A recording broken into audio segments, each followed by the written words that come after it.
Welcome to The Explainer. Today, we're diving into an idea that could honestly be your secret weapon for success. We're talking about reading, but probably not in the way you're thinking. We're talking about reading as a tool, one that could totally change how you learn, how you think, and yeah, how you compete. I mean, think about it. We spend hours and hours on our screens every single day for work, for fun, for basically everything. But what if all that constant scrolling is, quietly chipping away at your most valuable asset? I'm talking about your ability to actually think deeply. And that's the big idea we're digging into today, that in this crazy age of digital noise, deep reading, well, it isn't just a hobby anymore. It's your ultimate competitive advantage. It's the one thing that can really set you apart. Reading is your secret weapon. I want you to really let that sink in. This isn't just some nice little metaphor. It reframes the whole act of reading, not as a passive hobby, but as this dynamic, powerful tool for crushing challenges and getting a real edge in life. But okay, before we get to the solution, we have to get real about the problem we are all up against. And that problem, it might be the very screen you're watching this on right now, and how it's literally changing the way our brains are wired. You know that constant, fragmented fire hose of information from our devices? All the notifications, the short little videos, that endless scroll? It's actually training our brains to crave something new every second. And in the process, we're losing our ability for deep, sequential thought. We're becoming masters of the skim. A neuroscientist, Marianne Wolf, she actually has a name for a key skill we're losing. She calls it cognitive patience. And it's exactly what it sounds like. It's that mental muscle you need to stick with a complex idea until you really, truly get it. And our screens are basically causing that muscle to waste away. And this slide, it just lays it out perfectly. You've got these two totally opposite ways of thinking. On one side, you have the focused, linear process of deep thought that builds real understanding. And on the other, you've got the fast, fragmented, distracted scanning we do on screens. And let's be honest, we are being pushed relentlessly into that second column. And this isn't just a hunch. Educators are seeing this shift happen right in the classroom. Students just have less patience for complex sentences, their analytical skills are getting weaker, and their ability to write clearly is going down.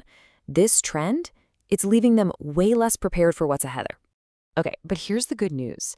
There is a powerful antidote to all of this. And no, it's not a new app or some productivity hack.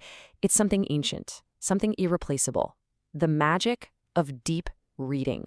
See, when you really truly read a book, you're not just a passive consumer of information. Not at all. You're an active participant. You take the author's words and you build entire worlds inside your own mind. This act of co-creation, it expands your own ability to imagine new possibilities for yourself. Reading is also this incredibly profound exercise in empathy. Think about it. In total quiet, you leave your own little world, you step into someone else's shoes, and you come back changed. You come back with a greater capacity to understand the people all around you. And get this, scientists even have a name for this whole process. They say that when you read, your brain is actively simulating the consciousness of another person.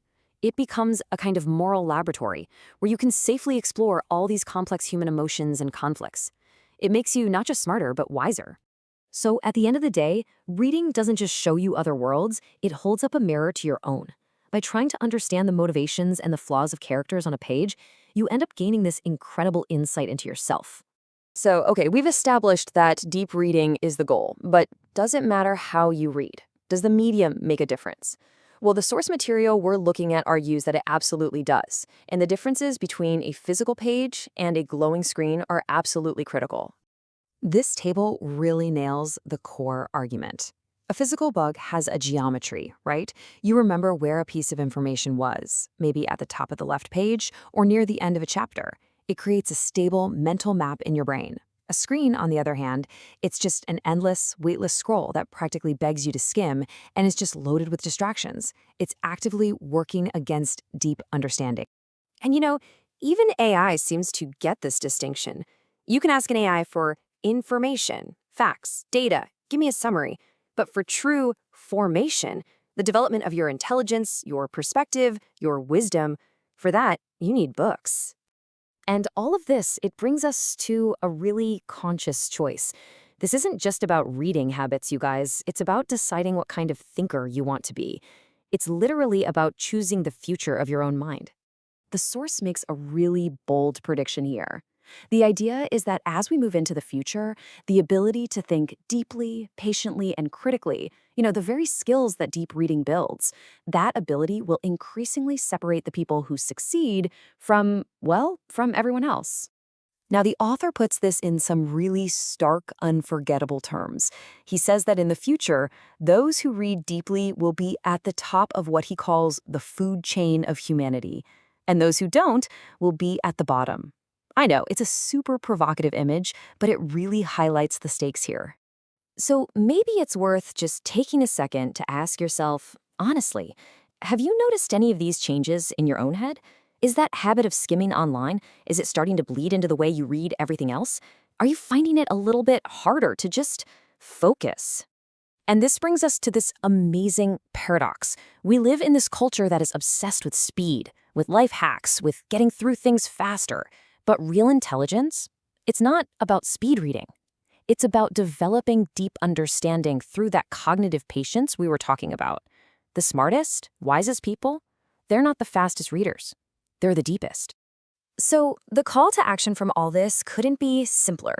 To preserve your ability to think, to focus, to connect with others, and to compete in this world, you have to consciously, deliberately choose the book over the screen. It's really about protecting your mind. And so we'll just leave you with this final thought to chew on. As the world gets louder and faster and more fragmented, the ability to quietly focus, to think deeply, to understand complexity, that is going to become a superpower. That is the secret weapon. The only question is, are you going to choose to use it?